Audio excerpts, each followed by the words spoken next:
இந்த மாத வாக்குத்தத்தம் நம்ம எல்லாருக்கும் தெரியும். சங்கீதம் 138:8 படி, கர்த்தர் எனக்காக யாவையும் செய்து முடிப்பார், கர்த்தாவே உமது கிருபை என்றும் உள்ளது, உமது கரத்தின் கிரியைகளை நெகிழ விடாதிருப்பீராக. விசுவாசிக்கிற தேவனுடைய பிள்ளைகளுக்கு வாக்குத்தத்தத்தை குறித்து சந்தேகங்கள் வராது.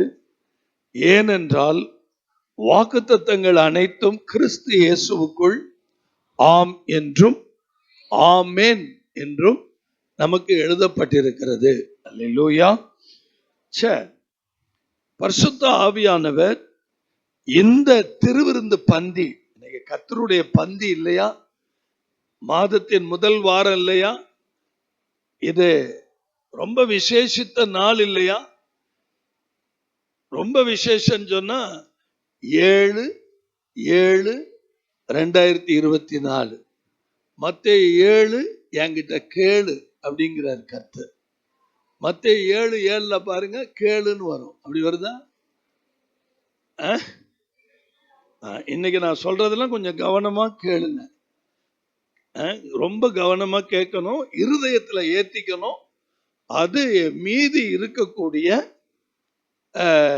இந்த 6 மாதங்களுக்கு நம்ம குடும்பங்களுக்கு, நம்ம சபைக்கு மிகப்பெரிய ஒரு மேன்மையை கொண்டு வரும். அல்லேலூயா. சந்தோஷமா இருக்கிறவங்க ஒரு ஆமென் சொல்லுங்க. ஏறக்குறைய இன்றோடு இந்த மாதம் பிறந்து இன்றைய தினத்தோடு 189 நாட்கள் ஓடிருச்சு. இன்னும் நமக்கு இருக்கக்கூடிய நாட்கள் 177 நாட்கள். ஆண்டவருக்கு மகிமையாய் நான் பேசுகிறேன். எப்பயுமே நல்ல மனதில் பதிய வச்சுக்கங்க, தேவன் கொடுத்த சபை ஆண்டவருடைய இரத்த கரையம் என்பதை மறந்துடாதீங்க. இந்த இரத்த கரையம் நிறைந்த சபையில விளையாட்டுத்தனமாகவோ சாதாரணமாகவோ ஒரு போதகர் வந்து நின்று பிரசங்கம் பண்ணிடவே முடியாது. எந்த வேலை வேணாலும் செய்யலாம், வீட்டு வேலை செய்யலாம், சமைக்கலாம், தொழில் செய்யலாம், இன்னும் என்னென்ன வேணாலும் நம்ம செய்யலாம். ஆனால் ஊழியம் செய்வது என்பது, நீங்க லூக்கா புத்தகத்தை படிச்சீங்கன்னா சகரியாவினுடைய வாய் ஊமையாய் போனது உங்களுக்கு தெரியும். மிரியாமினுடைய கைகள் குஷ்டமாய் போனது உங்களுக்கு தெரியும்.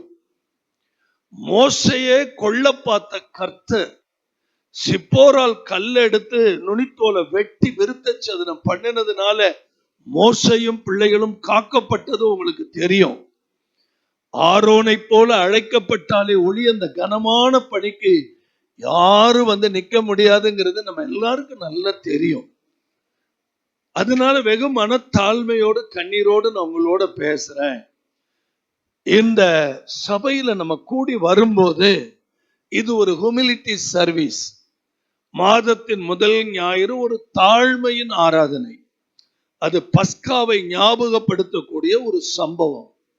அது மாத்திரல்ல, இது ஒரு தற்பரிசோதனையின் ஆராதனை, செல்ஃப் டிட்டர்மினேஷன் சர்வீஸ்.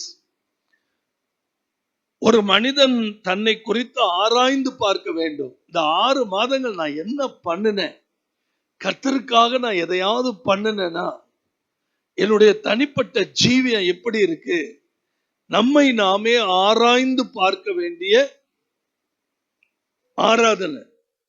நம்பர் 3, தன்னை சுத்திகரிக்க வேண்டிய ஒரு ஆராதனை, செல்ஃப் சாங்டிபிகேஷன் சர்வீஸ்.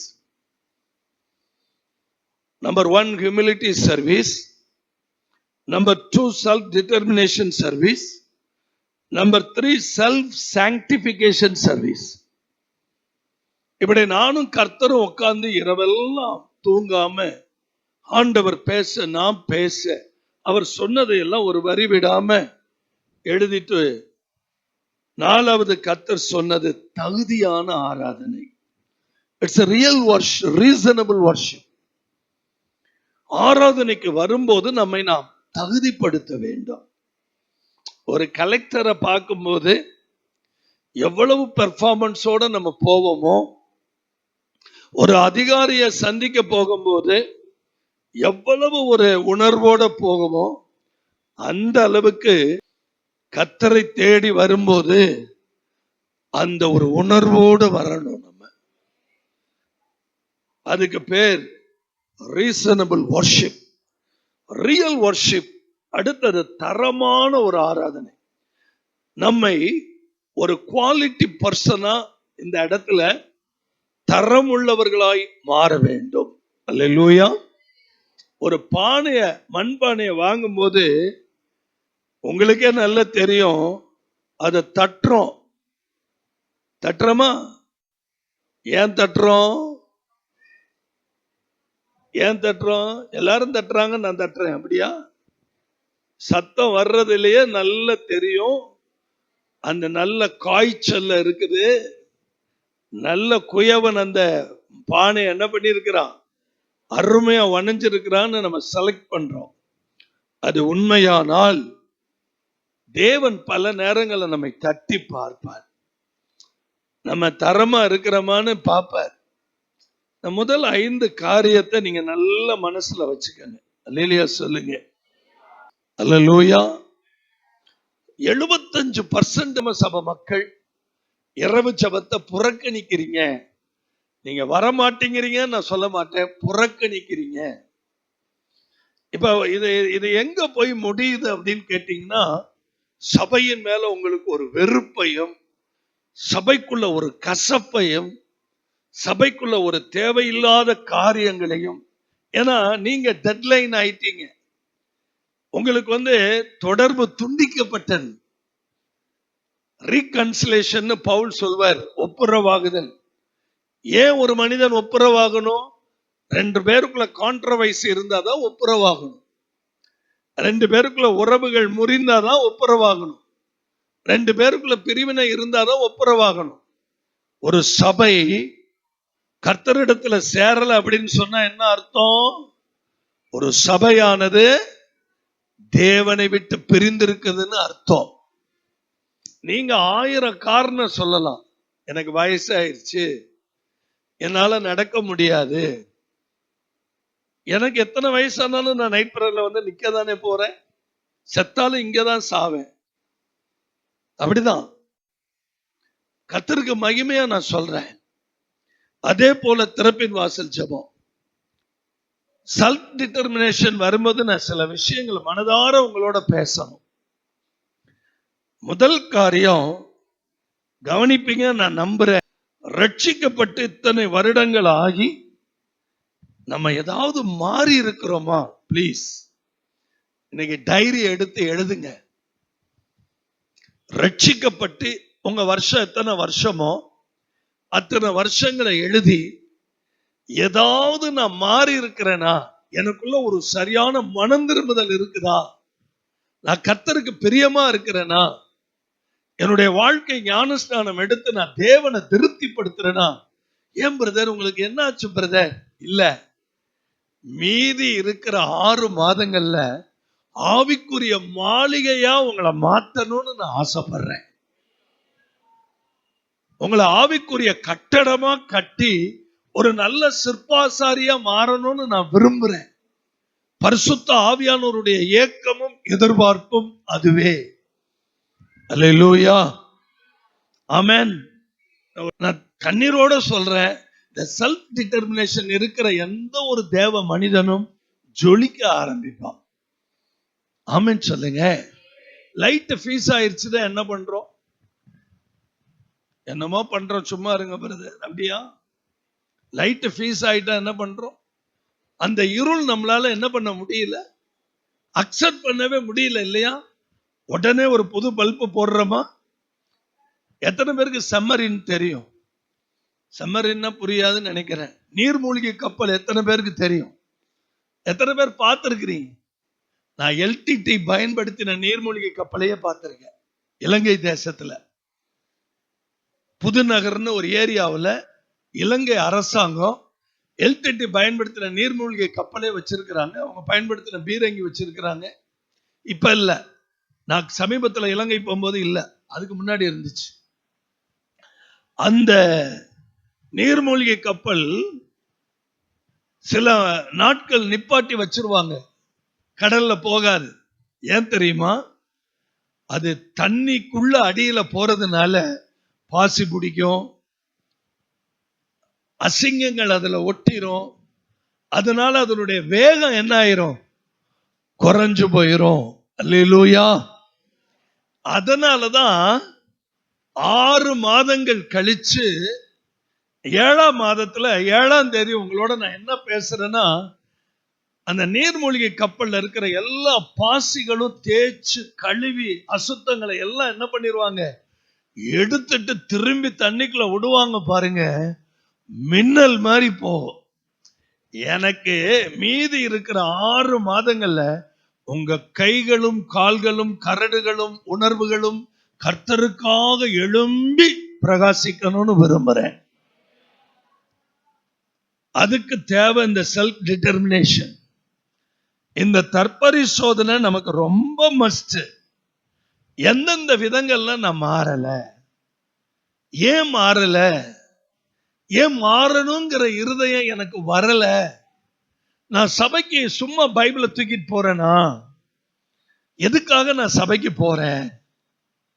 தயவு செய்து என் வார்த்தையை கவனிங்க. நான் எதுக்காக சர்ச்சுக்கு போறேன்? நம்ம வாழ்க்கைய கொஞ்சம் அலசுங்களேன். ஒரு பரிசுத்தவான்களுக்குன்னு ஒரு அழகு கர்த்தர் வச்சிருக்கிறார் தெரியுமா? கையை உயர்த்தி ஒரு ஆமென் சொல்லுங்களேன். பரிசுத்தவான்களுக்குன்னு ஒரு அழகு என்ன? புத்தியினமான பேச்சும், தேவையில்லாத இந்த காரியங்கள்லாம் தகாதவைகள்னு எபேசியருக்கு பவுல் எழுதுறார். ஸ்தோத்திரம் செய்தலே தகும். 1000 பேர் 1000 பேசட்டும், உங்க வாயில ஸ்தோத்திரத்தை தவிர வேற எதுவுமே வரக்கூடாது. எவ்வளவு ஆத்திரம் வந்தாலும் ஸ்தோத்திரத்தை விடாதீங்க. பக்கத்துல கை, இது பைபிள்ல இல்ல, பக்கத்துல கை கொடுத்து சொல்லுங்க, எவ்வளவு ஆத்திரம் வந்தாலும் எதை விடாதீங்க? ஸ்தோத்திரத்தை விடாதீங்க. கையை உயர்த்தி ஒரு ஆமென். நம்ம ரட்சிக்கப்பட்டு இத்தனை வருடங்கள்ல டே பை டே தாவீது வர வர வர வர வர வர என்னன்னா விருத்தி அடைந்தான். நம்ம வாழ்க்கை அப்படிதாங்க இருக்கணும். அல்லேலூயா. நீங்க தயவு செய்து இங்க இருக்கிறவங்க, நம்ம ஊழியங்கள் ஆரம்பிச்ச காலத்துல இருந்து என் கூட இருக்கிறீங்க. நான் எப்ப ரட்சிக்கப்பட்டனோ அந்த நாள்ல இருந்து என் கூட இருக்கிறவங்க ஒரு சிலர் இருக்கிறீங்க. இப்ப அவங்களுக்கு என்ன பத்தி நல்லா தெரியும். அன்னைக்கு நான் பரதேசி, அன்னைக்கு நான் ஒரு தகுதி இல்லாதவன், என்ன நம்பி யாருமே வர முடியாது. மோசையை கூப்பிட்டு எகிப்துக்கு போய் என் ஜனத்தை கூட்டிட்டு வாங்குறாரு. அவனுக்கு தெரியுது அவன் தகுதி. ஆண்டவரே, நான் போய் பார்வோன் முன்னாடி நின்னா நான் யாரு? நான் என்ன பேசுவேன்? எனக்கு என்ன தெரியும்? எனக்கு மந்த புத்தி, நான் திக்கு வாய, நான் போய் எப்படி அந்த ஜனங்களை அழைத்து வருவேன்? ஆண்டவர் ஒன்னே ஒண்ணுதான் கேட்கிறாரு. கையில என்னடா இருக்குன்னு கேட்கிறாரு. கோலுங்கிறான், கீழே போடுங்கிறாரு, பாம்பா மாறுது, வாழை புடிறாங்கிறாரு, திருப்பி கோலா மாறுது. இந்த எக்ஸ்பெரிமெண்ட் தான் உன்னை எக்ஸ்பீரியன்ஸ்குள்ள கொண்டு போகும். போ. அது மாதிரிதான் கர்த்தர் என் கூட பேசினார். உன் கையில என்னடா இருக்குது? பைபிள். இதுதான் ஒன்ன யாருங்கிறது வெளிச்சம் போட்டு வெளியில என்ன பண்ணும்? காட்டும். நான் எங்கேயும் போய் ட்ரைனிங் எடுத்தவன் இல்லை, நான் பைபிள் காலேஜில் போய் படிச்சவன் இல்லை, ஒரு பாஸ்டருக்கு கீழே சேவை பண்ணினவன் இல்லை. எப்படி இந்த சபை வளர்ந்தது? எப்படி இந்த கட்டடங்கள் வந்தது?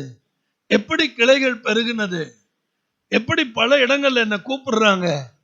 ஆண்டவர் எரேமியாவை தாயின் வயிற்றிலேயே பரிசுத்தமாக்கிட்டார்.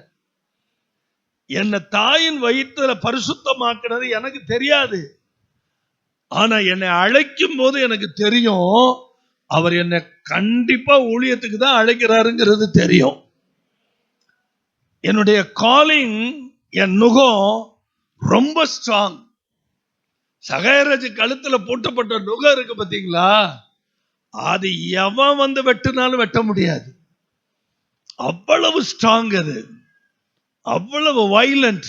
பிகாஸ் என்னை முன் குறித்த தகப்பன். நான் ஏன் இவ்வளவு தைரியமா பேசுறேன்? அவர் என்ன தொட்டார், அவர் என்ன அழைத்தார், அவர் என்ன அபிஷேகித்தார். நான் போய் எந்த கூட்டத்திலேயே அபிஷேகம் பெறல. மெடிக்கல் ஷாப்ல வார்த்தையை கேட்டுக்கிட்டு இருக்கும் போதே சுருண்டு விழுந்த கீழே. அக்கினி என்ன நிரப்பினது. அல்லேலூயா. சோ நம்பர் 1, ரட்சிக்கப்பட்ட தேவ பிள்ளைகளுக்குள்ள கண்டிப்பா மனமாற்றம் தேவை. சத்தமா ஒரு ஆமென். நீங்க பார்க்கிற ஒரு பட்டர்ஃப்ளை, அதனுடைய சயின்ஸ் ஸ்டூடெண்ட்ஸ் இருக்கிறவங்க கை தூக்க பார்ப்போம். சயின்ஸ் ஸ்டூடெண்ட்ஸ், பட்டர்ஃப்ளை பறக்கிறதுக்கு முன்னாடி முதல் பருவம் என்னன்னு தெரியும் உங்களுக்கு? என்ன பருவம்? இப்ப சயின்ஸ் படிச்சீங்கிறது தெரியுதா? அடுத்தது என்ன பருவம்? லார்வா எப்ப வரும்? உங்க கையில இருக்க செல்லு லாவாவை கேட்கல, லார்வாவை கேட்கிற. லார்வா எப்ப உருவாகும் சொல்லுங்க. அதுக்கப்புறம் பட்டர்ஃப்ளை எப்ப உருவாகும்? அதுக்கு ஒரு டைம் இருக்குல்ல. நீங்க கர்த்தருடைய சபையில வரும்போது உபதேசிக்கப்படுறீங்க, போதிக்கப்படுறீங்க, பாதுகாக்கப்படுறீங்க, பரிசுத்தமாக்கப்படுறீங்க, ஐக்கியப்படுறீங்க, அப்பம் விற்கிறீங்க, கர்த்தருடைய சமூகத்தை தரிசிக்கிறீங்க, உணர்வடைகிறீங்க, உற்சாகம் அடைகிறீங்க, புது பலன் அடைகிறீங்க, ஆவிக்குரிய கிருபையை பெறுகிறீங்க, வரங்களை அபியாசிக்கிறீங்க. இந்த இடத்தை விட்டு போகும்போது புது மனுஷனா போறீங்க, பறந்து ஜுவாலிக்கிறீங்க. இது இல்லைன்னு சொல்ல முடியுமா? அல்லேலூயா. அப்ப ஆவியானவர் என்ன கேட்கிற? கர்த்தரை குறித்து நமக்கு பயமே இல்லையா? 3வது காரியம், இந்த காட் ஃபியரிங் அப்படிங்கிறது நம்ம குடும்பத்துல இருக்கா இல்லையா? ஏன் பிரதர் இதெல்லாம் கேட்கிறீங்க? சபையை குறித்த கவலை என் இருதயத்தை அப்படியே பிழியுது. என் கண்களுக்கும் என் ஆவிக்கும் ஒரு சம்பவம் வெளிச்சம் போட்டு தெரிஞ்சா அதுக்கு பின்னாடி நடக்க போற காரியம் எனக்கு தெரியும். சோ என் ஆவியில நிதானிச்சு கண்ணீரோட சொல்றேன், ரட்சிக்கப்பட்டு இத்தனை வருடங்களாகி நமக்குள்ள மாற்றமே இல்லையா? 1. 2வது, நமக்குள் இன்னும் துணிகரங்கள் காணப்படுகிறதா? துணிகரம்னா என்ன பிரதர்? தவறா சம்பாதிக்கிறது, பொய் பேசி சம்பாதிக்கிறது, அடுத்தவங்களுடைய ஏமாத்தி சம்பாதிக்கிறது. இது 100% கர்த்தருடைய பிள்ளைகளுக்கு ஆகாது. சத்தம் வரமாட்டேங்குதே, சத்தம் வரலையே. நல்ல விளைக்குங்க. கர்த்தரை குறிச்சு நமக்கு பயம் இருக்கா இல்லையா? உங்க அப்பாவை குறிச்சு உங்களுக்கு பயம் இருக்குல்ல? என்கிட்ட கேட்டார் கர்த்தர், மாம்சத்தை கொடுத்த உன் தகப்பனுக்கு இவ்வளவு பயப்படுறிய சகாயராஜ், உனக்கு ஆவியை கொடுத்த ஜோதிகளின் பிதாவுக்கு நீ எவ்வளவு? ஆண்டவர் அப்படியே கேட்டாருங்க. உனக்கு பரிசுத்த ஆவியை கொடுத்த, உனக்கு அபிஷேகத்தை கொடுத்த ஜோதிகளின் பிதாவுக்கு நீ எவ்வளவு பயப்படணும்? யோசி. அல்லேலூயா. நம்பர் 4, ஆண்டவருடைய ஆலயத்தை குறித்து நம்ம என்ன நினைக்கிறோம்?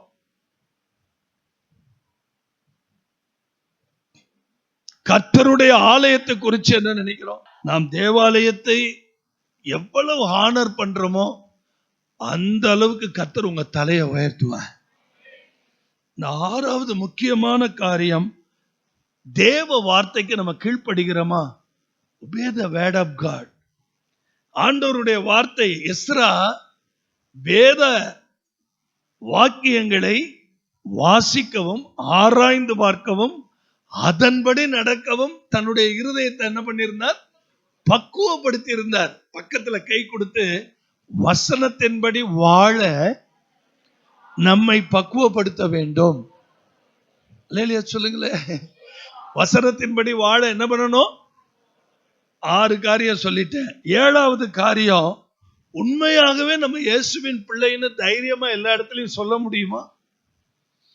நம்ம வேலை செய்யற ஸ்தலத்துல, நம்ம நிக்கிற இடத்துல, ஆலயத்துல, பொது இடத்துல நம்ம ஆண்டவருடைய பிள்ளைன்னு தைரியமா சொல்ல முடியுமா?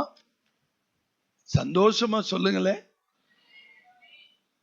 Praise the Lord. முதல்ல நான் ரட்சிக்கப்பட்ட புதுசுல, ஊழியத்துக்கு வந்த புதுசுல எல்லாரும் என்ன பார்த்து கேட்பாங்க, தம்பி நீ என்ன வேலை பார்க்குற அப்படின்னு கேட்பாங்க. ரொம்ப நாளா அண்ணனோட இருக்கிறேன், அப்பாவோட இருக்கிறேன், மெடிக்கல்ல இருக்கிறேன், அப்பாவோட பஸ் கம்பெனி பார்த்துக்கிட்டு இருக்கிறேன், இப்படியே சொல்லி மக்களை ஏமாத்திட்டு இருந்தேன். ஒரு கட்டம் ஒரு அறை விட்டாரு பாருங்க கர்த்தர், சர்வன்ட் ஆஃப் காட், என்னுடைய வேலைக்காரன்னு சொல்றதுக்கு உனக்கு அவ்வளவு கூச்சமா இருக்குல்ல, பிச்சு விட்டேன் ஜாக்கிரதை. அதுக்கப்புறம் தான் நான் வெளியில பகிரங்கமா சொன்னேன். இன்னைக்கு வரைக்கும் ஸ்டில் யார்கிட்டையுமே இன்னார் பிள்ளை இவங்க பிள்ளைன்னு நான் அறிக்கை இட்டதே கிடையாது. ஐயா என்ன பண்றீங்க? நான் ஒரு தேவனுடைய ஊழியக்காரனா இருக்கு. அப்படின்னா ஆண்டவருக்கு தொண்டு செய்ய. ஐயா பெரிய வேலையா ஐயா இது. நீங்க சொல்லி பாருங்க சமுதாயத்தை வாயில இருந்து என்ன வருதுன்னு பாருங்க. ஒண்ணு இல்ல, AVM studio, AVM bus owner Nallaiah ஒரு நாள் என்ன ரோட்ல நிப்பாட்டிட்டு கேட்டார், தம்பி என்ன பண்றீங்க அப்படின்னு. ஆண்டவருக்கு வேலை செய்யறேன். ஐயோ தம்பி, அது மாதிரி ஒரு வேலை எதுவுமே இல்லையே. ஆமென் சொல்லுங்களேன். Praise the Lord. நீங்க தைரியமா ஆண்டவருடைய பிள்ளைங்கிறது எந்த இடத்துலயும் நீங்க சொல்லணும். முதல்ல நீங்க சொல்ல மறுத்தீங்கன்னா பேதுரு மாதிரி ஆயிருவீங்க. முதல்ல ஒரு அம்மா வந்துச்சு, ஏய் நீ அவரோட இருந்தவர் தானே, என்ன சொன்னான்னு தெரியல உங்களுக்கு? யாரு? இயேசுவா? அவரெல்லாம் எனக்கு தெரியாது. ஆண்டவர் பார்த்தார், இப்படியா சொல்ற அப்படின்னு இன்னொருத்தரை அனுப்புனார். இவனை எங்கேயோ பார்த்த மாதிரி இருக்கேன்னு கேட்கிறான். இவன் சபிக்கவும் சத்தியம் பண்ணவும் தொடங்கிட்டான். மூணாவது ஒரு அம்மா தண்ணி கொடுத்து தூக்கிட்டு வருது. இவன் ஆள் ஒரு சைஸா இருக்கான். அவன் ஜாடைய பார்த்தா ஏசாமி ஜாட அப்படியே தெரியுது. இவனுடைய பேச்செல்லாம் பார்த்தா ஆமென் அல்லேலூயா ஸ்தோத்திரம்னு வருது. அப்ப நிச்சயமா அந்த அல்லேலூயா சர்ச்சுக்காரனா தான் இருக்கணும், இல்லாட்டினா அந்த வேதக்காரனா தான் இருக்கணும். Praise the Lord. அந்த நேரத்துல கூட பேதுரு என்ன சொன்னான் தெரியுமா? ஐயோ அவரை தெரியவே தெரியாதுன்னா. அப்பத்தான் சேவல் என்ன பண்ணிச்சு, என்ன கூவுனுச்சுன்னு என் காதுல கேட்டதை நான் சொல்றேன். மடையா மடையா, அவர் பிள்ளைன்னு சொல்றதுக்கு உனக்கு வாய் வரல. அல்லேலூயா, ஆமென். அப்பதான் நான் யோசிச்சேன், பகிரங்கமா பேச ஆரம்பிச்சேன். இலங்கை ஏர்போர்ட்ல போய் இறங்கின உடனே என்னை கேட்ட முதல் கேள்வி, நீங்க ஜேர்னலிஸ்டா அப்படின்னு கேட்டார். யூ ஆர் எ ஜேர்னலிஸ்ட் அப்படின்னு கேட்டான் சிங்களா. I am a pastor. ஓ என்ன கனம் கிடைச்சிச்சுன்னு நான் சொல்லவா? இலங்கையில பாஸ்டர்ஸ்களுக்கு ஒரு ரூம் தலைவாணி போட்டு முட்டிகால் போட்டு ஜெபிக்கிறதுக்கு ஏர்போர்ட்ல இருக்கு. அங்க கையை காமிச்சான். கையை உயர்த்தி ஒரு ஆமென் சொல்லுங்க. மரியாதையும் கிடைக்கும், அவமானமும் கிடைக்கும், அசிங்கமும் கிடைக்கும். அதுதான் சிலுவையினுடைய மேன்மை. கையை உயர்த்தி சத்தமா ஒரு அல்லேலூயா. 7 காரியம் பேசியிருக்கேன். 8வது காரியம் கொஞ்சம் கவனிங்க. 8வது காரியம், நம்முடைய சாட்சியை காத்து நடக்கிறோமா? நம்முடைய சாட்சி, சர்ச்சு காம்பவுண்ட்லாம் இடிச்சிட்டாங்க, ரொம்ப ஓப்பன்ல இருக்குது. நம்ம அங்க போனோம்னா எல்லாருக்கும் தெரியும். பயப்படாதீங்க. பயந்த காலங்களுக்கெல்லாம் முற்றுப்புள்ளி வைங்க. சாட்சியா நில்லுங்க. கையை உயர்த்தி சத்தமா ஒரு ஆமென். சாட்சியா நில்லுங்க. எந்த ஸ்தலமானாலும் தைரியமா, நான் ஆண்டவருடைய பிள்ளை, இப்படிதான் இருப்பேன், நான் லஞ்சம் வாங்க மாட்டேன், நான் அநியாயமா சம்பாதிக்க மாட்டேன், ஒன்னும் வேண்டாம். ஆள் குட்டைதான், ஆனா யார பார்க்கணும்னு ஆசைப்பட்டான். இதை எங்க படிக்கலாம்? லூக்கா 19 படிக்கலாம். வளர்ந்த ஆட்கள் எல்லாம் இந்த சகைவை தூக்கியாவது இயேசுவை காமிச்சிருக்கலாம். கொஞ்சம் பேசுங்க, கொஞ்சம் ஆமென் அல்லேலூயா சொல்லுங்க. அப்ப உங்களுக்கு இந்த அர்த்தம் என்னன்னு புரியுதா? ஊழியத்துல வளர்ந்த ஆட்கள் எல்லாம் குட்டையா இருக்கிற ஆட்களுக்கு இயேசுவை காட்டுறது இல்லை. உங்களுக்கு புரியும் நினைக்கிறேன். புரியலன்னா பரவாயில்ல, வீட்டுல போய் உட்காந்து யோசிங்க. இன்னைக்கு ஊழியத்துல நாங்க அதை சாதிக்கிறோம், இதை சாதிக்கிறோம், அதை பண்றோம், இதை பண்றோம்னு சொல்றவங்க இன்னும் எதுவுமே பண்ணாம இருக்கிறாங்க. இவன் பார்த்தா யார் உதவியுமே தேடல, ஒரு காட்டு அத்தி மரத்து மேல ஏறினா இயேசு அந்த இடத்துல வந்து நின்னார். ஒரே ஒரு ரகசியத்தை நான் உங்களுக்கு சொல்றேன், முழு திருச்சபைக்கு நான் சொல்றேன். எனக்கு கல்யாணத்துக்கு யாருமே ஒரு அலைன்ஸ் பார்க்க மாட்டேங்கிறாங்களே, ஒரு நல்ல மாப்பிள்ளைய பார்க்க மாட்டேங்கிறாங்களே, ஒரு நல்ல பெண்ணு பார்க்க மாட்டேங்கிறாங்களே, நான் அனாதை தானே, நான் இந்த சபையை நம்பி தானே வந்தேன், இந்த பாஸ்டரை நம்பி தானே வந்தேன், இந்த சபையை தேடி தானே வந்தேன், எனக்கு எதுவுமே நடக்கலையே. தங்கச்சி, தம்பி, நீ ஒரு சத்தியத்தை கத்துக்கணும் இன்னைக்கு. என்ன சத்தியம்னா, பாஸ்டர் ஆசாரியருங்கிறது ஆண்டவருக்கு அடிமையாய் வேலை செய்கிறவர் தான் ஆசாரியர். பொண்ணு பார்க்கறது மாப்பிள்ளை பார்க்கறது ஆசாரியருடைய வேலை அல்ல. ஆசாரியர் உங்களுக்கு உதவி செய்வாங்க. ஏன்? உங்க மேல வச்சிருக்கிற அன்பின் நிமித்தம் உதவி செய்வாங்க.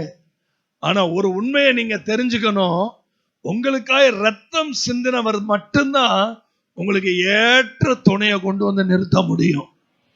கையை உயர்த்தி ஒரு ஆமென். ஏற்ற துணை வேணும்னா அவர்கிட்ட போங்க, இல்ல ஏற்ற வேணும்னா மனுஷன் போங்க. ஏற்ற துணை வேணும்னா எங்க போகணும்? கர்த்தர்ட்ட தான் போகணும். கர்த்தர் தான் உங்களை ஜோடி சேர்க்கணும். என்ன பிரதர் கடைசியில கர்த்தர் மேல பழி போட்டீங்க?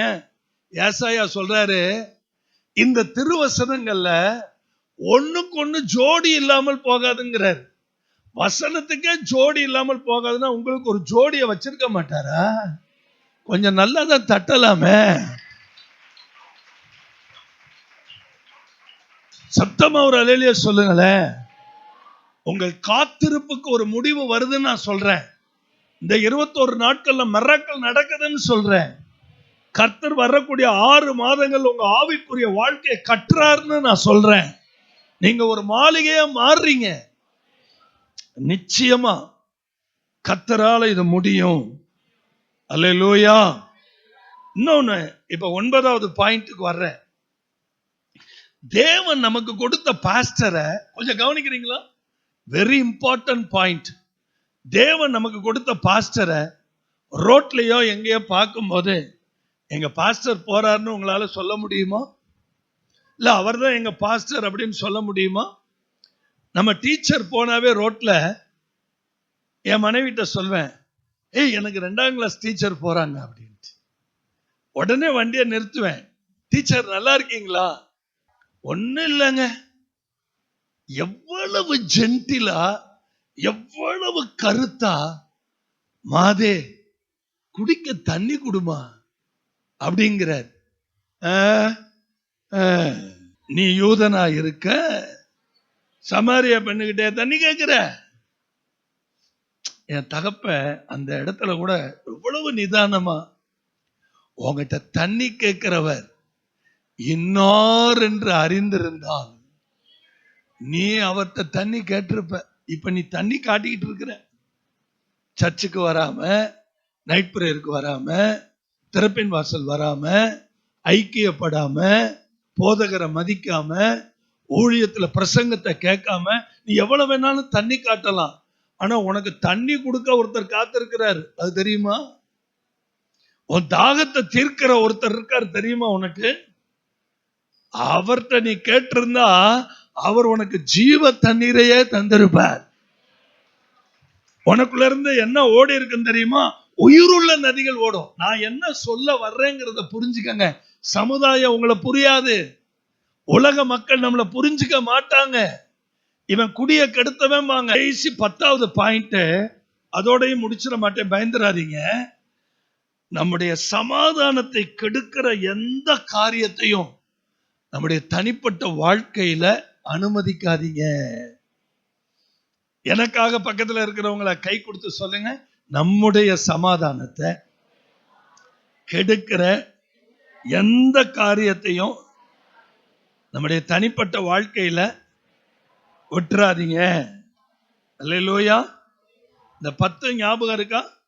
ஞாபகம் இல்லாம போனாலும் பரவாயில்ல, ஆண்டவர் உங்களுக்கு ஞாபகப்படுத்துவார். இப்பதான் நான் பாயிண்ட்டுக்கே வர்றேன். 1 கொரிந்தியரின் புஸ்தகம் 1ஆம் அதிகாரம் 13ஆம் வசனத்தை பாருங்க. 1 கொரிந்தியர் 1ஆம் அதிகாரம் 13ஆம் வசனத்தை பாருங்க. எல்லாரும் கவனிக்கிறீங்களா? கிறிஸ்து பிரிந்திருக்கிறாரா? Is Christ divided? இயேசு பிரிந்திருக்கிறாரா? பவுலா உங்களுக்காக சிலுவையில் அறையப்பட்டான், பவுலின் நாமத்தினாலேயோ ஞானஸ்நானம் பெற்றீர்கள். என்ன அருமையான வார்த்தை! சபையார் எல்லாரும் சந்தோஷமா இருக்கிறீங்களா? சந்தோஷமா இருந்த ஒரு அல்லேலூயா சொல்லுங்களேன். இன்னும் ஒரு முறை, இன்னும் ஒரே ஒரு முறை அல்லேலூயா. 1 கொரிந்தியர் 1ஆம் அதிகாரம் 9ஆம் வசனத்திலிருந்து படிங்க. நம்முடைய குமாரனும் நம்முடைய கர்த்தருமாய் இருக்கிற இயேசு கிறிஸ்துவுடனே ஐக்கியமாய் இருக்கிறதற்கு உங்களை அழைத்த தேவன் உண்மையுள்ளவர். ஏன் உங்களை ஆண்டவர் சபைக்குள்ள கொண்டு வந்தார் தெரியுமா? அந்த நோக்கம் என்னன்னு தெரியுமா? உங்களை எல்லாம் ஏன் சர்ச்சுக்குள்ள கர்த்தர் கொண்டு வந்தார்? ஏன் இப்படிப்பட்ட ஒரு இடத்தை தெரிந்தெடுத்து உங்களை எல்லாம் ஆண்டவர் இங்க கொண்டு வர வேண்டிய நோக்கம் என்ன? இயேசு கிறிஸ்துவனுடனே ஐக்கியமாயிருக்கிறதற்கு உங்களை அழைத்த தேவன் அவர் உண்மை உள்ளவராய் இருக்கிறார். அப்ப நம்ம சபை கூடி வரும்போது யாரோட ஐக்கியப்படுறோம்? நல்ல கவனிங்க. சபை கூடி வரும்போது யாரோட ஐக்கியப்படுறோம்? ஆண்டவராகிய இயேசுவோடு நம்ம என்ன பண்றோம்? ஐக்கியப்படுறோம். 10வது வசனத்தை பாருங்க. சகோதரரே, நீங்கள் எல்லாரும் ஒரே காரியத்தை பேசவும். சபைக்குள்ள கருத்து வேறுபாடுகள் இருக்கலாம், ஆனால் அந்த கருத்து வேறுபாடுகள் எல்லாம் ஒரு நேர்கோட்டுக்குள்ள வந்தாதான் ஒரே காரியத்தை நம்ம பேச முடியும். சந்தோஷமா இருக்கிறவங்க ஒரு ஆமென். சபையில ஒரே காரியத்தை பேச முடியுமா? ஒரு சின்ன எக்ஸாம்பிள் கொடுக்கிறேனே. ஆவிக்குரிய ரீதியா நான் பேசல. நியூ இயர் வரும் ஒவ்வொரு வருஷமும். உடனே பிள்ளைங்க எல்லாம் பேசுவாங்க, அண்ணே நாங்கெல்லாம் யூனிஃபார்ம் எடுக்க போறோம்னே. அப்படியாமா? எங்கம்மா எடுக்க போறீங்க? ஒரே இடத்துல எடுக்கணும்னு, அது ஒரு 30 பேருக்கு எடுக்கணும்னு, ஒரே மாதிரி ட்ரெஸ் எடுக்கணும்னு. ஒரு தடவை இது கடைசியா உங்களுக்கு ஒரு தடுமாற்றமான நேரம் வந்த போது நான் உதவி பண்ணேன். அது ஒரு கடையில போய் ஆர்டர் கொடுத்து பிள்ளைங்களை, அப்ப நிறைய பேருக்கு அந்த எதிர்ப்பு வரும் பாருங்க. எங்களுக்கு வேண்டாம். எங்களுக்கு என்ன வேண்டாம்? யூனிஃபார்ம் வேண்டாம். இதுல இன்னொரு பியூட்டி என்னன்னா, சம்பந்தமே இல்லாத சில ஆட்கள் வந்து உள்ளுக்குள்ள திடீர்னு பூந்து என்ன கேட்பாங்க? யூனிஃபார்ம் வேணும்னு கேட்பாங்க. இப்ப இதுதான் சபையில ஒரே காரியத்தை பேசவும், பிரிவினைகள் இல்லாமல் ஏக மனது ஏக யோசனை உள்ளவர்களாய் சீர்பொருந்தி இருக்கவும் வேண்டும் என்று. தயவு செய்து கொஞ்சம் நல்ல கவனிங்க. சர்ச் ஒரு சபை, church to be a church, சபை சபையா இருக்கணும், வீடு வீடா இருக்கணும், குடும்பம் குடும்பமா இருக்கணும். அல்லேலூயா சொல்லுங்களேன். தேவ பிள்ளைகளே, சபைக்கு நீங்க ஏன் வர்றீங்க தெரியுமா? குடும்பம் குடும்பமா இருக்க, உறவுகள் உறவுகளா இருக்க, நமக்கு தேவனுக்கு ஐக்கியம் உண்டாக. உங்களை அழைத்த தேவன் உண்மை உள்ளவர். அவருக்கு நல்ல கையை உயர்த்தி ஒரு ஆமென்னு சொல்லுங்களேன். அல்லேலூயா. அது மட்டும் இல்ல, பிரிவினைகள் இல்லாமல் சபைக்குள்ள பிரிவினை வரவே கூட. ஊரு 2 பட்டுச்சுன்னா கூத்தாடிக்க என்னவா? சபைக்குள்ள முரண்பாடான கருத்துக்கள் இருந்தா என்ன ஆகும்? நீங்களே சொல்லுங்க. சபைக்குள்ள எல்லாருக்கும் ஒரே உணர்வு வேணும். Praise the Lord. சகோதரரே, நீங்கள் எல்லாரும் ஒரே காரியத்தை பேசவும், பிரிவினைகள் இல்லாமல் ஏக மனதும் ஏக யோசனையும் உள்ளவர்களாய் சீர்பொருந்தி இருக்கவும் வேண்டும் என்று நம்முடைய கர்த்தராகிய இயேசு கிறிஸ்துவின் நாமத்தினாலே உங்களுக்கு புத்தி சொல்லுகிறேன். சபை என்ன இடம்னு உங்களுக்கு தெரியுமா? சபை வந்து புத்தி சொல்லுகிற இடங்க. அது தயவு செய்து கையை உயர்த்தி ஒரு அல்லேலூயா சொல்லுங்க.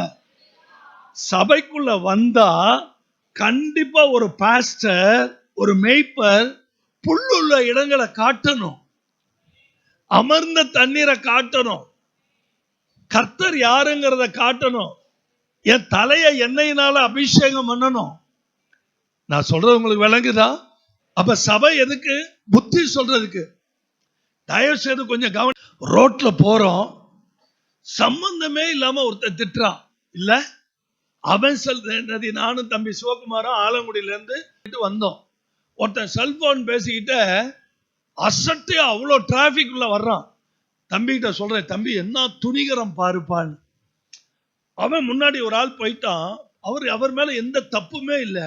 இந்த செல்போன் வச்சு பேசிட்டு வர்றவன் சொல்றான், அவ்வளவு கிரீன் வேர்ட்ஸ் பேசுறான், ஒரே கட்ட வார்த்தை. நான் சொன்னேன், இந்த சமுதாயத்தை பாத்தியா தம்பி, எவ்வளவு மோசமான சமுதாயம். கொஞ்சம் எல்லாரும் கவனிக்கிறீங்களா? ரோட்ல போறேன் வர்றவன்லாம் நம்மளை திட்டுறான் இல்லையா? ரோட்ல போறேன் வர்றவன் திட்டலாம்,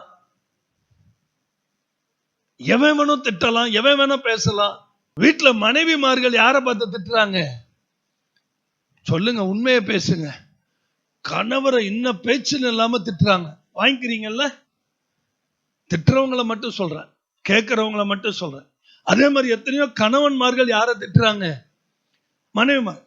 நமக்கு இதை எல்லாத்தையும் கேட்டு பழகிட்டோம். ஆனா பாஸ்டர் மட்டும் எதையுமே என்ன பண்ணக்கூடாது. இது என்னங்க நியாயம்? இது என்னங்க நியாயம்?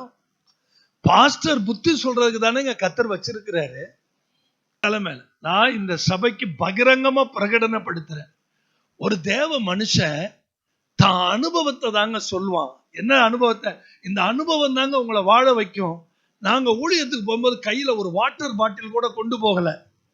எங்களை வழி நடத்தினவங்க சொன்ன வார்த்தை, எவனாவது இயேசு கிறிஸ்துவை ஏத்துக்கலன்னா அந்த ஊர்ல பச்சை தண்ணி கூட வாங்கி குடிக்க கூடாது. மொட்டை வெயில்ல நடந்து போயிருக்கிறோம் பல மைல்கள். அந்த அனுபவத்துல, அந்த பாடுகள்ல ஒரு கண்டிக்கிற தகப்பன் எப்பயும் இதை நீங்க சபையில எப்படி எடுத்துக்கணும்னா, நம்ம நன்மைக்கு தானே சொல்றாரு அப்படின்னு எடுத்துக்கிற ஆத்மா இருக்கு பாத்தீங்களா, அதுதான் விளைஞ்சது. புரியுதா உங்களுக்கு?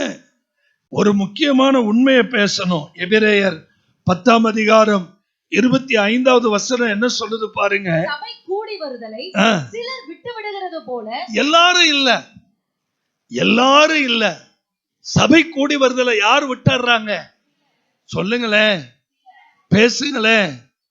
தயவு செய்து நான் சொல்றேன், வார நாட்கள்ல, ஓய்வு நாட்கள்ல, ஆராதனை நேரங்கள்ல நீங்க எங்கேயும் போக கூடாது. அப்படி பக்கத்துல கை கொடுத்து சொல்லுங்க, ஆராதனை நேரத்துல குடும்பமா ஆராதிக்க தான் போகணும்.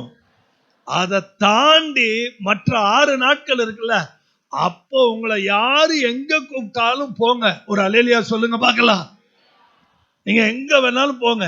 ஆனா ஆராதனை நேரம் நீங்க வளருகிற நேரம், ஆசீர்வதிக்கப்படுகிற நேரம், உபதேசங்களை கேட்கிற நேரம், போதனைகளை நீங்கள் பெற்றுக்கொள்ளுகிற நேரம், அபிஷேகத்தால் நிரம்புகிற நேரம், ஐக்கியப்படுகிற நேரம், கர்த்தர் உங்களை பாதுகாக்கிற நேரம், கர்த்தர் உங்களுக்கு தேவையானதை பேசுகிற நேரம் இது. அல்லேலூயா.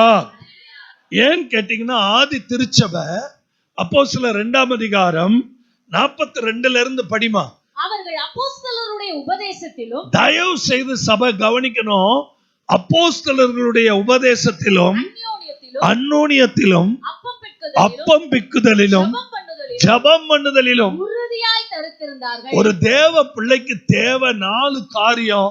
1 உபதேசம், 2வது அந்யோன்யம், 3வது அப்பம் பிக்குதல், அது இன்னைக்கு நடக்கும். 4வது ஜெபம் பண்ணணும். இதுல உறுதியா தரித்திருக்கணும். நல்ல வலது கையை உயர்த்தி ஒரு ஆமென் சொல்லுங்க. நீங்க தயவு செய்து எனக்காக பக்கத்துல இருக்கிறவங்க சொல்லுங்க, ஏங்க நம்ம ஏன் சபைக்கு வர்றோம் தெரியுமா? நமக்கு தேவையான உபதேசம் கிடைக்குது. அந்யோன்யப்படுறோம். அந்யோன்யம்னா என்ன? இப்ப என் கூட பிறந்தவங்க யாருமே இல்லை, ஆனா நான் சபைக்கு வரும்போது எத்தனை அக்காமார்கள், எத்தனை தங்கச்சிமார்கள், எத்தனை தம்பிமார்கள், எத்தனை அன்னைமார்கள், எத்தனை தாத்தா, எத்தனை பாட்டி, எத்தனை அம்மாச்சி கிடைக்கிறாங்க. அல்லேலூயா. இந்த ஐக்கியத்துல நான் வளரணும். இந்த ஐக்கியம் எனக்கு தேவை. சபைங்கிறது இந்த கட்டடம் இல்ல. அவன் காம்பவுண்டை இடிச்சாலும் கட்டடத்தை இடிச்சாலும் ஆராதனை நிக்காது. ஆமென். நான் ஆராதிக்க அனுப்பணுமா? நீங்கள் எல்லாம் சோம்பல்காரர்கள், நீங்க வேலை செய்ய சோம்பேறிப்படுறவங்க அப்படின்னு சொன்ன பார்வோன். ஆனாலும் சொன்னா, நான் பாவம் செய்தேன் மோசே, நீ உன் ஜனங்களை கூட்டிட்டு போனா. விடாம வெறி பிடிச்ச நாய் மாதிரி பின்னாடியே வந்தான். செங்கடலுக்குள்ள வச்சு கும்மு கும்முன்னு குத்துனார். ஆமென். சத்தமா ஒரு ஆமென். ஆராதனை நிக்காது, கிருபை நிக்காது, அபிஷேகம் நிக்காது. ஆண்டவர் சொல்றார், உங்களை உபதேசத்துல வளர்ப்பார், அந்யோன்யத்துல வளர்ப்பார், அப்பம் பிக்குதல வளர்ப்பார். சபை எதுக்காக இருக்குதுங்க? அப்போஸ்தல உபதேசம், அந்யோன்யம், அப்பம் பிக்குதல். அந்யோன்யம் மட்டும்தாங்க நம்ம சபையில இல்ல. உபதேசம் இருக்குது, அப்பம் பிக்குதல் இருக்குது, ஜெபம் பண்றதுல இருக்குது.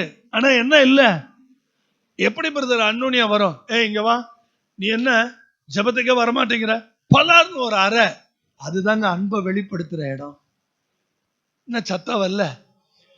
எப்படி நீ அடிக்கலாம்? அதுதான் உரிமை. சபையில் எனக்கு சகோதரத்துவம், சகோதரன். தம்பி அடினா பலார்னு அரைஞ்சிடாதீங்க, தட்டுங்க. பிரச்சனையை உருவாக்கிறாதீங்க. பிரதர் உன்னை அறைய சொன்னார். அல்லேலூயா. நல்ல கவனிங்க. அந்யோன்யம் எப்படி வரும்? ஒருத்தர் ஒருத்தர் விசாரிக்கும் போது தானே அந்யோன்யம் வரும். நம்ம சபைக்கு எவ்வளவு பேர் புதுசா வர்றாங்க. என்னைக்காவது நீங்க அவங்கள பார்த்து ஒரு ஸ்தோத்திரம் பண்ணிருக்கீங்களா? இவங்க புதுசா வர்றாங்க, நீங்க ஆராதனை முடியறதுக்குள்ள அவங்கள போய் பார்த்து என்ன பண்ணிடணும்? என்னங்க முறைக்கிறீங்க? மாறவே மாட்டீங்களா? ஒரு ஸ்தோத்திரம் பண்ணி அன்பை வெளிப்படுத்துங்க. நம்ம போட்ட சாப்பாட்டுக்கெல்லாம் அந்யோன்யம் வரல, நம்ம போட்ட யூனிஃபார்முக்கெல்லாம் அந்யோன்யம் வரல. ஒன்னே ஒண்ணுலதான் அந்யோன்யம் வரணும். நம்ம பிக்கிற அப்பத்திலையும் அந்த ரத்தத்திலையும் அந்யோன்யம் உள்ளுக்குள்ள வரணும். அல்லேலூயா. நல்ல ஒரு ஆமென். எனக்கு இருக்கிற ஒரு 5 நிமிஷம், அதுக்கு மேல எடுத்துக்க மாட்டேன். 5 நிமிஷம். இப்ப சபை எதுக்காக நம்ம கூடி வர்றோம்னு புரியுதா? அது மட்டும் இல்ல, சபை ஏன் கூடி வர்றோம் தெரியுமா? நேசிக்கிறோம் ஒருத்தர் ஒருத்தர். 1 யோவான் 4ஆம் அதிகாரம் 12ஆம் வசனம் என்ன சொல்லுது? 1 யோவான் 4ஆம் அதிகாரம் 12வது வசனம், தேவனை ஒருவரும் ஒருபோதும் கண்டதில்லை, நாம் ஒருவரிடத்தில் ஒருவர் அன்பு கூர்ந்தால். எல்லாரும் கையை தட்டுங்களேன். சரி, யாராவது ஒரே ஒருத்தர் மட்டும் கை தட்டுங்களேன். யாராவது ஒரே ஒருத்தர் மட்டும். போதும் சாம். எல்லாரும் தட்டும் போது எப்படி இருந்துச்சு? எல்லாரும் தட்டும் போது எப்படி இருந்துச்சு? நல்லா இருந்துச்சு இல்ல? ஒரே ஒரு ஆள் தட்டும் போது எப்படி இருக்கு? 60 வயசு வரைக்கும் என்னை தனியாவே தவிக்க விட்டுட்டீங்க, இனிமேலும் என்னை தவிக்க விடாதீங்க, எல்லாரும் என் கூட சேர்ந்து வாங்க, நம்ம எல்லாம் ஒரே கேரேஜில் போவோம். தேவனை ஒருபோதும் ஒருவனும் என்ன பண்ணதில்லை. நாம் ஒருவரிடத்தில் ஒருவர் அன்பு கூர்ந்தால் தேவன் நமக்குள்ள என்ன பண்றார்? நிலைத்திருக்கிறார். ஒருத்தர் மேல ஒருத்தருக்கு உண்மையான அன்பு இருக்கணும். அந்த அன்பு இருந்தாதாங்க நம்ம ஆண்டவர் நமக்குள்ள நிலைச்சிருப்பார். அவருடைய அன்பு நமக்குள்ள என்ன ஆகும்? பூரணப்படும். கையை உயர்த்தி ஒரு ஆமேன், சத்தமா ஒரு ஆமேன். சபையை நம்ம கூடி வர்றோம். கிறிஸ்து பிரிந்திருக்கிறாரா? இல்ல. நல்ல கவனிங்க. எபிரேயர் 3ஆம் அதிகாரம் 13ஆம் வசனம் என்ன சொல்லுதுன்னு பாருங்க. எபிரேயர் 3:13, உங்களில் ஒருவனாகிலும் பாவத்தின் வஞ்சனையினாலே கடினப்பட்டு போகாதபடிக்கு இன்று எனப்படும் நாடோறும் ஒருவருக்கொருவர் புத்தி சொல்லுங்கள். சபைக்கு வரும்போது நம்ம என்ன பண்றோம் தெரியுமா? தம்பி இந்த வாரம் வந்துட்டியா, ரொம்ப சந்தோஷம் அப்படின்னு அந்த தம்பியை கூப்பிட்டு வச்சு நீங்க என்ன பண்ணுங்க? புத்தி சொல்லுங்க. சபை எதுக்காக இருக்கு தெரியுமா? ஒருத்தர் ஒருத்தர் உற்சாகப்படுத்துறதுக்காக. தம்பி சோர்ந்து போகாதரா, அம்மா திட்டினா என்னடா, அப்பா திட்டினா என்னடா, பாஸ்டர் திட்டினா என்னடா, அவங்க நம்ம நன்மைக்காக தான் திட்டுவாங்க, இதுக்காக நீ சர்ச்சுக்கு வராம இருக்கலாமா? ஒருத்தர் ஒருத்தர் வஞ்சனை. இது சாத்தானுடைய வஞ்சனை, இது அவருடைய வஞ்சனை. என்ன சத்தமா ஆமென் அல்லேலூயா. இதை விட்டுவிட்டு என்ன நடக்குது தெரியுமா? சபையில கண்ணா பின்னான்னு பேசுற, முகத்தை சோகமா வச்சுக்கிட்டு என்ன பண்றாரு? அப்படி உள்ள வர்றாரு. வரும்போது ஒருத்தர் பிடிச்சு கேட்கிறாரு, என்னையா அந்த ஆள் ரொம்ப பேசுனானா? ஏன் அப்படி பேசுறீங்க? அப்படி சொல்லாதீங்க. அவர் நம்முடைய தகப்பன் இல்லையா? அவர் நம்முடைய ஊழியக்காரர் இல்லையா? கர்த்தர் நமக்கு கொடுத்த போதகர் இல்லையா? அவர் என்னை கண்டிக்காம யார் என்னை கண்டிக்கிறது? அப்படி வாயிலிருந்து அந்த வார்த்தை வந்துருச்சுன்னு வைங்க, இந்த வஞ்சனைக்கு வந்த ஆவி அங்கே செத்து போயிடும். ஆனா அந்த ஆவி சாகாம இன்னைக்கு வரைக்கும் உயிரோட தெரியுது அப்படின்னா என்ன காரணம் கேட்டீங்கன்னா, அந்த வஞ்சன ஆவியை நம்ம அழிக்கல, அந்த வஞ்சன ஆவியை நம்ம எதிர்த்து நிக்கல, அந்த வஞ்சிக்கிற ஆவிய நம்ம விரட்டல இன்னும். ஆமென் சொல்லுங்களேன், அல்லேலூயா சொல்லுங்க. நான் ஒன்னு சொன்னா அது கரெக்டா இருக்கும், நூல் பிடிச்ச மாதிரி இருக்கும். ஆமென் சொல்லுங்களேன், அல்லேலூயா. இப்ப பரிசுத்த ஆவியானவர் என்ன சொல்ல விரும்புறாருன்னா, சபை கூடி வருதலை விட்டுறாதீங்க, அப்பம் விற்கிறத விட்டுறாதீங்க, அன்னூனியத்தை விட்டுறாதீங்க, ஜபத்தை விட்டுறாதீங்க, ஒருத்தர் நேசிக்கிறத விட்டுறாதீங்க, புத்தி சொல்றதை விட்டுறாதீங்க, உற்சாகப்படுத்துறதை விட்டுறாதீங்க அப்படின்னு சொல்லிட்டு எபிரேயர் 10:24 என்ன சொல்றாரு? சபைக்குள்ள நற்கிரியை செய்யறதை விட்டுறாதீங்க. படிங்க. மேலும் அன்புக்கும் நற்கிரியைகளுக்கும் நாம் ஏவப்படும்படி ஒருவரை ஒருவர் கவனித்து. சபைக்கு எதுக்கு வர்றோம்? நம்ம சபைக்கு எதுக்கு வர்றோம்? சபையில ஒருவரை ஒருவர் என்ன பண்ணணுமா? கவனித்து. என்ன கேட்க? ஒருவரை ஒருவர் கவனிங்க, ஒருத்தர் பாருங்க.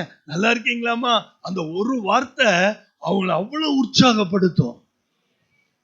அன்புக்கும் நற்கிரியைகளுக்கும் ஒருத்தரை நீங்க அப்படி தட்டி கொடுங்களேன், மடமடன்னு வேலை செஞ்சிருவான். அவன் பின்னாடி இருக்கிற தவறுகளை பார்க்காதீங்க, முன்னாடி இருக்கிற கிரியைகளை பாருங்க. அவனை தட்டிக்க, தம்பி சூப்பர்ரா, அவன் தப்பு பண்றதே மறந்துடுவான். அல்லேலூயா சொல்ல மாட்டீங்களா? அன்புக்கும் நற்கிரியைகளுக்கும் நாம் ஏவப்படும். ஒருத்தர் ஏவணும். பிரதர் இதை செய்யுங்க பிரதர். அக்கா உங்க முகமே நல்லா இல்லையே, ஏன் கேட்டா குறைஞ்சா போயிருவீங்க, ஏக்கா நீங்க சோகமா இருக்கிறீங்க. நைட் பிரேயர்ல ஒரு சகோதரி அந்த தூண்ல சாஞ்சு அழுதுகிட்டே இருக்காங்க. அவங்க கண்ணீர் அந்த தூண்ல படுது. அந்த தூண் போய் பரலோகத்துல சாட்சி கொடுக்கும். பக்கத்துல இருக்கிற யாருமே அவங்கள விசாரிக்கல. நைட் பிரேயர்ல செய்தி முடிஞ்சு இறங்கின அந்த அம்மாவை கையை காட்டிங்க, கூப்பிடுங்கன்னு. அம்மா அழுதுகிட்டே இருந்தீங்களே, என்னம்மா பிரச்சனை? என் பொண்ணை கட்டி கொடுத்தேங்க ஐயா, என் பொண்ணு 6 மாத கர்ப்பிணிங்க ஐயா, என் மருமைய அவன் அண்ணன் மனைவியோட கான்டாக்டுங்க ஐயா, என் பிள்ளைய போட்டு அடிக்கிறான் ஐயா, என் பிள்ளைக்கு சாப்பாடு கொடுக்கறது இல்லையா, என் பிள்ளை ரத்த கண்ணீர் வடிக்கிறாயா, என் பிள்ளைய வீட்டுக்கு கூட அனுப்ப மாட்டேங்கிறாயா, நான் போய் என் மகளை பார்க்க நின்ன வெளியே போடின்னு என்னை வரட்டுறாயா, என் பிள்ளைய பார்க்க முடியல, என் பிள்ளைக்கு ஆகாரம் இல்லை, என் பிள்ளைக்கு எதுவும் இல்லை. நான் எல்லாரும் கவனிக்கிறீங்களா? இது மாதிரியான நேரத்துல ஒரு ஆண்டவருடைய பிள்ளை, நீங்க நுழைய முடியாத இடத்துல, நீங்க போக முடியாத இடத்துல, நீங்க காப்பாற்ற முடியாத இடத்துல உங்களுடைய முழங்கால் ஜெபம் அந்த இருப்பு தாழ்பால்களை உடைக்கும். முழங்கால் யாவும் முடங்கிடுமே, நாவுகள் யாவும் அறிக்கை செய்யும். முழங்கால் யாவும் முடங்கிடுமே, நாவுகள் யாவும் அறிக்கை செய்யும்.